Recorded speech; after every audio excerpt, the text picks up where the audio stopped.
Anak, nagustuhan mo ba yung mga binili nating laruan? Opo, Mami. Ang ganda-ganda nila. Perfect.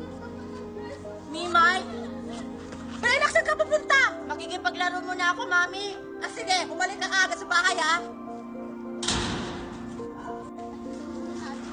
Hi, Mimay. Tingnan mo, oh. Binilhan na ako ni Mami ng mga manika. Si Rapunzel at saka si Cinderella. Ang liliit naman yun, Penny. Mas malaki pa tong sa akin, tingnan mo. Tsaka tingnan mo, ang ganda ng dress niya. Pinalitan ko. Ang pangit niya kaya. Tingnan mo, oh. Hala, wag mong galawin yung buhok niya.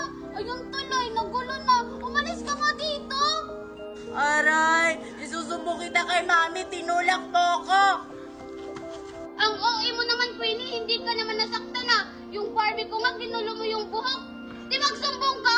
Pero na nga, Barbie. Mami, tinulak ako ni Mimay. Yan yung sinasabi ko sa'yo, eh. Di ba sabi ko sa'yo, huwag kang makipaglaro sa ibang bata? Pumasok ka doon sa kwarto. Doon ka na lang maglaro. Sige po, Mami. Maglalaro na lang ako. Ay, kunin ko nga yung mga iba pang mga laruan.